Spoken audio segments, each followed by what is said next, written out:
Assalamualaikum warahmatullahi wabarakatuh. Perkenalkan, nama saya Hikmal Cahyadi Fitra dengan nomor BP 20109310121. Saya berasal dari Teknik Industri Fisika Dasar 2 kelas D.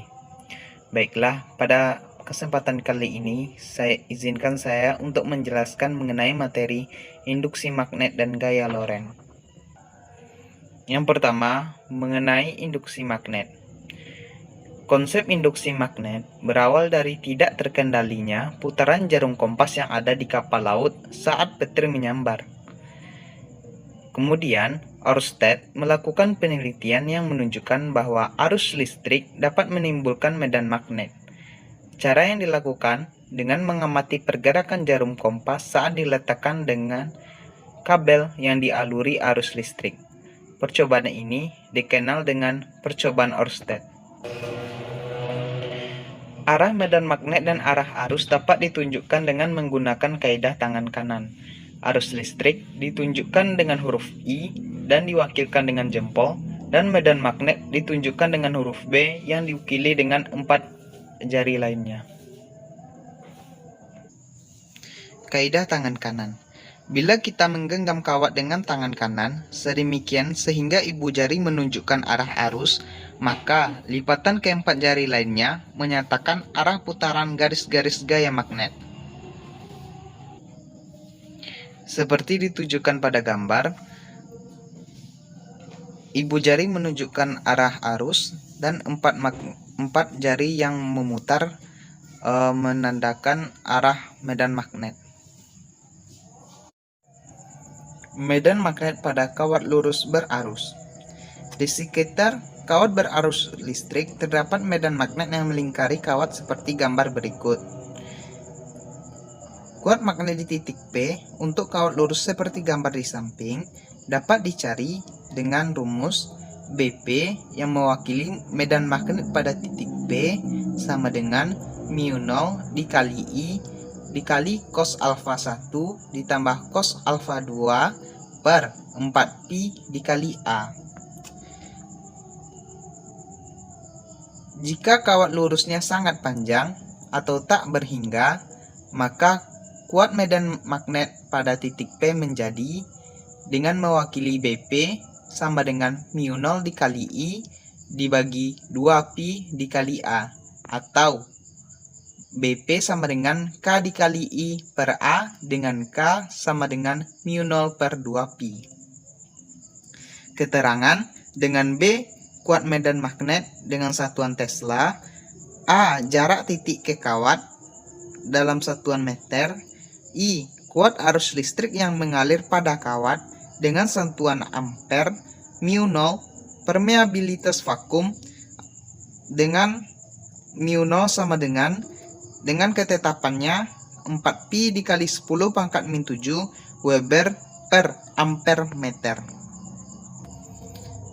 Selanjutnya, medan magnet pada kawat melingkar. Pada kabel yang dibentuk melingkar, medan magnet tampak melingkari kabel. Tetapi, pada kumparan medan magnet seolah-olah membentuk kutub utara dan selatan pada ujung-ujungnya, persis seperti pada magnet batang. Selanjutnya itu mengenai gaya Lorentz atau gaya magnet. Gaya Lorentz atau gaya magnet merupakan gaya yang muncul akibat adanya interaksi antara medan magnet dengan arus listrik. Gaya Lorentz dapat terjadi pada kawat lurus berarus dalam medan magnet, muatan yang bergerak dalam medan magnet, dan dua kawat lurus yang sama-sama dialiri arus listrik. Yang pertama, gaya Lorentz pada kawat lurus berarus listrik di dalam medan magnet. Seperti pada gambar, ini merupakan medan magnet dan ini arus listrik. Seutas kawat yang panjangnya L dialiri arus listrik sebesar I dan berada di dalam medan magnet B dengan membentuk sudut sebesar θ antara arus dan medan magnet. Besar gaya Lorentz yang muncul pada kawat dapat dengan rumus FL sama dengan B dikali I dikali L sin θ, dengan B medan magnet dengan B kuat medan magnet dengan satuan Tesla, I arus listrik dengan satuan ampere, L panjang kawat dengan satuan meter, dan theta sudut antara I dan B. Dan Fl gaya Lorentz dengan satuan Newton. Arah gaya Lorentz. Gaya Lorentz ditentukan dengan kaidah atau aturan tangan kanan dengan ketentuan sebagai berikut. Telapak tangan kanan dalam keadaan terbuka seperti hendak bersalaman. Kemudian ibu jari mewakili arah arus. 4 jari lain arah induksi magnet, dan F tegak lurus telapak tangan kanan merupakan arah gaya Lorentz atau F. Yang kedua, B gaya Lorentz antara dua kawat lurus panjang sejajar berarus listrik. Pada dua kawat lurus sejajar berarus listrik akan terjadi gaya tarik-menarik bila kedua kawat dialiri arus listrik yang arahnya sama, dan terjadi gaya tolak-menolak jika kedua kawat dialiri arus listrik yang arahnya saling berlawanan. Besar gaya yang muncul pada dua kawat lurus dapat dicari dengan rumus Fl sama dengan μ0 dikali I1 dikali I2 dikali L per 2pi dikali A. Dengan Fl merupakan besar gaya Lorentz dengan satuan Newton, I merupakan kuat arus listrik, L panjang kawat, dan A jarak kedua kawat dengan satuan meter, panjang juga satuan meter. Arah gaya Lorentz untuk kawat sejajar, I1 dan I2 jika arah arusnya searah, maka gaya yang dihasilkan tarik-menarik. Sedangkan I1 dan I2 jika berlawanan arahnya, maka gaya yang dihasilkan tolak-menolak. Selanjutnya yaitu induksi elektromagnetik. Induksi elektromagnetik adalah gejala timbulnya arus listrik pada suatu kumparan karena terjadinya perubahan fluks magnetik. Hukum Faraday. Setelah Ørsted menemukan bahwa arus listrik dapat menimbulkan medan magnet, beberapa ilmuwan juga menemukan bahwa medan magnet bisa menimbulkan arus listrik.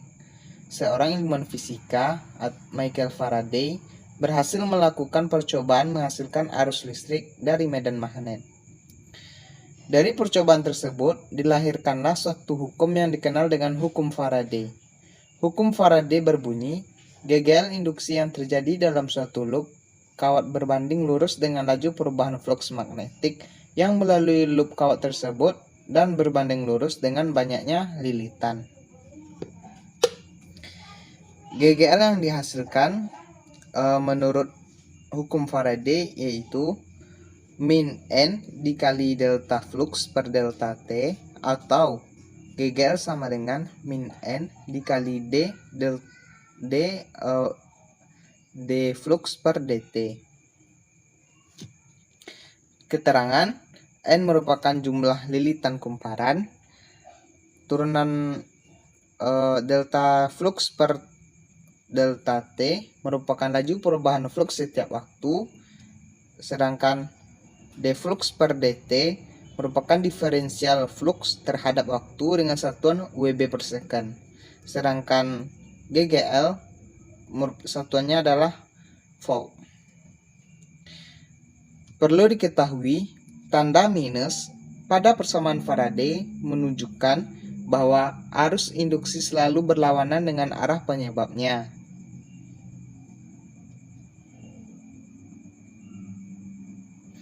Hukum Lenz. Jika GGL induksi timbul pada suatu rangkaian, maka arah arus induksi yang dihasilkan sedemikian rupa sehingga menimbulkan medan magnetik induksi yang menentang perubahan medan magnetik. Ketika kedudukan magnet dan kumparan diam, tidak ada perubahan fluks magnet dalam kumparan. Tetapi, ketika kutub utara magnet digerakkan mendekati kumparan, maka timbul perubahan fluks magnetik. Dengan demikian, pada kumparan akan timbul fluks magnetik yang menentang pertambahan fluks magnetik yang menembus kumparan. Oleh karena itu, arah fluks induksi berlawanan dengan fluks magnetik. Dengan demikian, fluks total yang dilingkupi kumparan selalu konstan. Begitu juga pada saat magnet digerakkan menjauhi kumparan. Maka akan terjadi pengurangan fluks magnetik dalam kumparan. Akibatnya, pada kumparan timbul fluks induksi yang menentang pengurangan fluks magnet, sehingga selalu fluks totalnya konstan. Arah induksi dapat ditentukan dengan aturan tangan kanan, yaitu jika arah ibu jari menyatakan arah induksi magnet, maka arah lipatan jari-jari yang lain menyatakan arah arus. Selanjutnya, penerapan terhadap motor listrik. Yang pertama, generator. Generator adalah salah satu mesin yang dapat merubah energi kinetik menjadi energi listrik. Generator memiliki dua jenis, yaitu generator arus searah yang menghasilkan arus listrik searah atau direct current atau DC, dan generator arus bolak-balik yang menghasilkan arus listrik bolak-balik atau AC atau alternating current. Untuk generator AC hanya mempunyai satu buah cincin belah. Bagian yang bergerak dari generator disebut rotor dan bagian diam disebut stator. Generator merupakan salah satu alat yang menerapkan konsep GGL induksi. Persamaan pada sebuah generator adalah GGL sama dengan N dikali B dikali A dikali omega sin omega T. GGL maksimum atau GGL max pada sebuah generator dicari dengan rumus GGL max sama dengan N dikali B dikali A dikali omega, dengan N jumlah lilitan generator, B kuat medan magnet dengan satuan Tesla, A luas penampang kumparan dengan satuan meter kuadrat, dan omega kecepatan sudut putaran generator dengan satuan radian per second. Selanjutnya yaitu induktor atau kumparan. Induktansi diri. Jika sebuah kumparan dilalui arus listrik I yang berubah terhadap waktu, maka pada ujung kumparan timbul gegel induksi dan gegel tersebut disebut dengan gegel induksi diri. Besarnya gegel induksi diri ini pertama kali dinyatakan oleh Joseph Henry. Menurut Joseph Henry, gegel induksi diri sebanding dengan laju perubahan kuat arus terhadap waktu. Berdasarkan pendapat Joseph Henry, maka besar GGL induksi diri pada induktor dapat dirumuskan dengan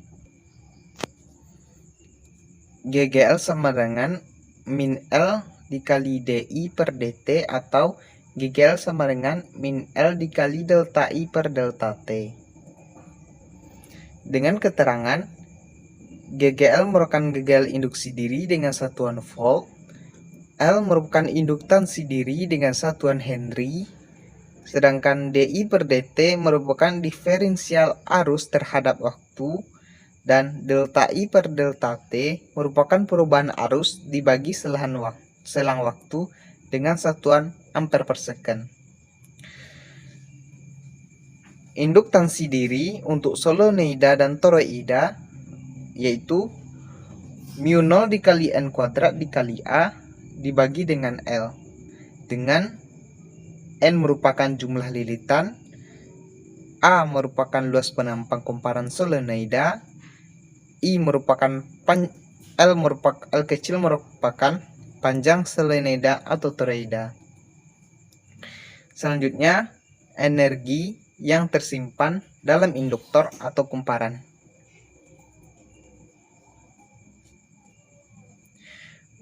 W sama dengan setengah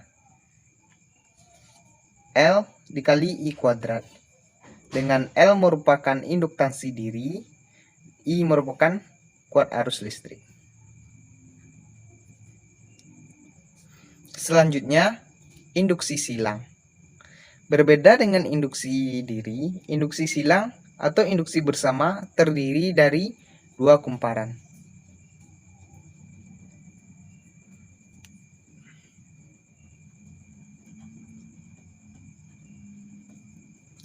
Terdiri dari dua kumparan. Perubahan arus pada kumparan kedua akan menginduksi GGL atau arus pada kumparan pertama. Sesuai dengan hukum Henry, GGL induksi pada kumparan kedua akibat perubahan arus pada kumparan pertama adalah GGL2 sama dengan min M dikali DI1 per DT. Sedangkan GGL induksi pada kumparan pertama akibat perubahan arus pada kumparan kedua yaitu GGL1 sama dengan min M dikali DI2 per DT, di mana M merupakan induktansi bersama untuk solenoida.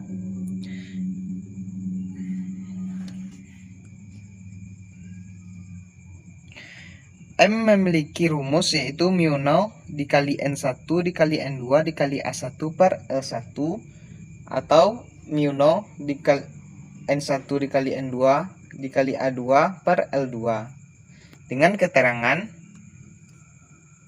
N1 merupakan jumlah lilitan kumparan pertama, N2 jumlah lilitan kumparan kedua, A1 luas penampang kumparan pertama, A2 luas penampang kumparan kedua, dan L1 panjang kumparan pertama, L2 panjang kumparan kedua.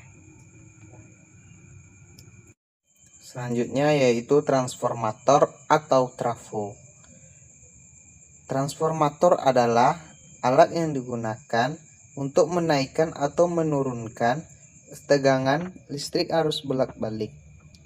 Sebuah trafo terdiri dari kumparan primer, kumparan sekunder, dan inti besi lunak seperti gambar. Berdasarkan jenis tegangan, terdapat dua jenis trafo, yaitu yang pertama trafo step up, yang berfungsi untuk menaikkan tegangan listrik. Karakter dari transfer step up adalah Fs besar dari Vs besar dari Vp dan Ns besar dari Np. Yang kedua, trafo step down, berfungsi untuk menurunkan tegangan listrik. Ciri dari trafo step down adalah Vs kecil dari Vp dan Ns kecil dari Np. Dengan Vs merupakan tegangan sekunder, Vp merupakan tegangan primer, dan Ns lilit kumparan sekunder dan Np kumparan primer. Hubungan tegangan dengan jumlah lilitan yaitu Ns per Np sama dengan Vs per Vp. Efisiensi transformator merupakan perbandingan antara daya keluaran atau daya sekunder trafo dengan daya masuknya. Efisiensi trafo dapat dicari dengan rumus. Efisiensi sama dengan PS per PP dikali 100% sama dengan Vs dikali Is per Vp dikali IP dikali 100%. Selanjutnya yaitu trafo ideal adalah trafo yang mempunyai efisiensi 100% atau daya keluaran trafo sama dengan daya masuknya. Dalam kenyataannya belum ada trafo yang ideal karena ketika trafo digunakan selalu ada daya yang berubah menjadi kalor sehingga nilai daya keluaran trafo selalu lebih kecil dari daya masukannya. Jika trafo ideal maka berlaku PS sama dengan PP atau daya sekunder sama dengan daya primer, sehingga Vs per Vp sama dengan IP per Is. Baiklah, demikianlah hasil penjabaran saya mengenai materi ini. Mohon maaf apabila ada kesalahan. Wabillahi taufiq wal hidayah. Assalamualaikum warahmatullahi wabarakatuh.